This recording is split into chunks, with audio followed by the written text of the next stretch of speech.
Hello. আচ্ছা, যখন আমাদের লাইফে আনএক্সপেক্টেড কোনো কিছু ঘটে, তখন আমরা কিন্তু কি এক্সাইটেড হয়ে যাই, কি হ্যাপি হয়ে যাই, তাই না? আচ্ছা, আমার সাথে এরকম একটা কিছু ঘটেছে। চলুন আপনার সাথে শেয়ার করি। এই যে চলে এলাম আমার বাগানে। এখানে কিন্তু আনএক্সপেক্টেডলি এই ক্যালেন্ডুলা ফুলগুলো কিন্তু এখন ফুটেছে। আমরা জাস্ট এমনি একটু পরিষ্কার করার সময় চারা ছড়িয়ে বীজ ছড়িয়ে দিয়েছিলাম। তো ভাবিনি কিন্তু যে এখন ফুল ফুটবে। তার সাথে সাথে এখানে কিন্তু আবার গোলাপ গাছগুলো তো দেখছি আবার একবার করে গোলাপ ধরছে।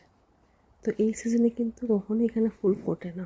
হ্যাঁ, ম্যাক্সিমাম সব গাছগুলো একদম শুকিয়ে নেতিয়ে যায়। তো আমার এই গোলাপ গাছগুলো, তারপর আমার ফুসিয়া গাছটা, এই ডেইজিগুলো বা ক্যালেন্ডুলাগুলো, এগুলো সবগুলোতেই দেখছি আবার কিন্তু ফুল দিচ্ছে। দেখে মনটা এত আনন্দ হলো যে আর কি বলবো। তো দেখলেন তো, আহ, এখন কিন্তু ফুলগুলো মোটেই ফোটার কথা নয়। তো যাই হোক, বাগানে আজকে জানলা থেকে, ডাইনিংয়ে বসে রয়েছে, জানলা থেকে যখন বাইরে দিকে তাকালাম ফুলগুলো ফুটতে দেখে খুব সারপ্রাইজড হয়ে গেছিলাম। তো ভাবলাম অনেকদিন বাগানে যাওয়াও হয়নি, কারণ এখন তো একটু ঠান্ডা পড়ে গেছে, অন্ধকার তাড়াতাড়ি হয়ে যায়, বৃষ্টি শুরু হয়ে গেছে।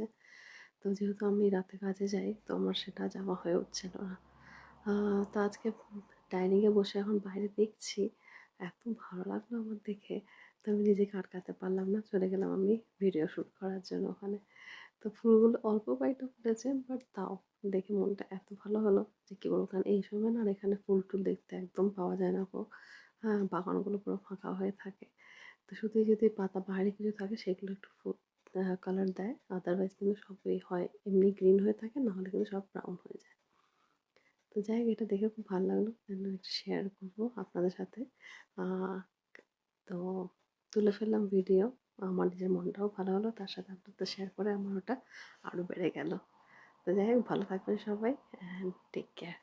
আবার নেক্সট কোনো ভিডিওতে দেখা হবে, চলে আসবো গল্প করার জন্য। বাই।